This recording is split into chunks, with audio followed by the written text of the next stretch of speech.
देखिए, मैं पहले उपवरहण नाम का गंधर्व था।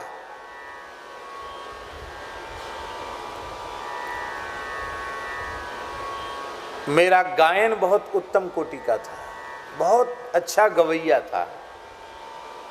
मेरे बड़े बड़े आयोजन होते, जैसे बड़े बड़े गवैया होते हैं ना, उनके राष्ट्रीय अंतर्राष्ट्रीय बड़े बड़े आयोजन होते हैं।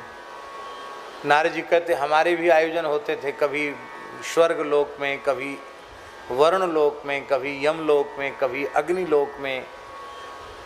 एक बार ब्रह्मा जी के लोक में हमारी संगीत गोष्ठी का आयोजन हुआ और हमको वहाँ ब्रह्मा जी ने आज्ञा दी कि तुम भगवान का चरित्र गा करके सुनाओ, अभिनय भी करो, गाओ भी। तो मैं अपनी मंडली के साथ बीणा, मुर्ज, मृदंग, पखावज आदि वाद्य लेकर के गया और वहाँ गायन वादन होने लग गया।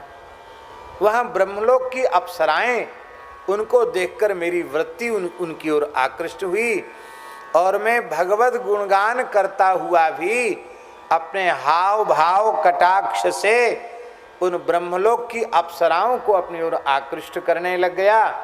मेरी इस कुचेष्टा को उन ऋषियों ने, ब्रह्मा जी ने देखा और मुझे शाप दे दिया कि तू भगवत चरित्र गाने का अधिकारी नहीं है, तू पतित हो जा, दासी पुत्र के रूप में तेरा जन्म हो, मृत्युलोक में तू चला जा। कहाँ ब्रह्मलोक तक पहुंच गया था, वहां से नीचे गिरना पड़ा। इससे एक प्रेरणा लेनी चाहिए। देखो, सुखदेव जी की जैसे तो सुखदेव जी हैं, हम सुखदेव जी हो सकते हैं क्या? अरे जागृत की तो चले क्या, स्वप्न में भी नहीं हो सकते सुखदेव जी के जैसे।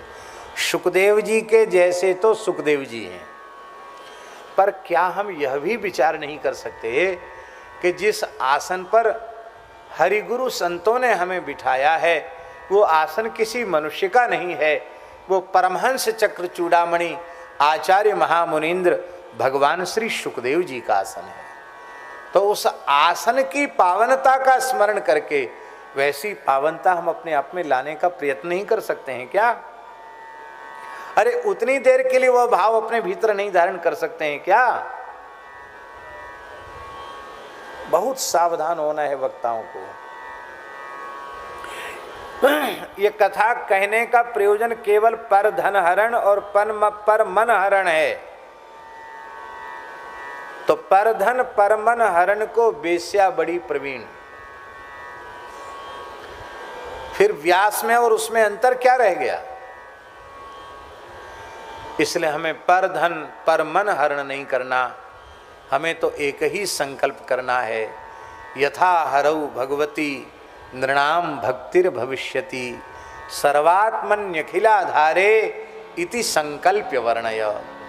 भगवान के चरण कमलों में हमारा कैसे प्रेम हो जाए, श्रोताओं का कैसे प्रेम हो जाए, बस यही संकल्प लेकर कहना है और यही संकल्प लेकर सुनना है।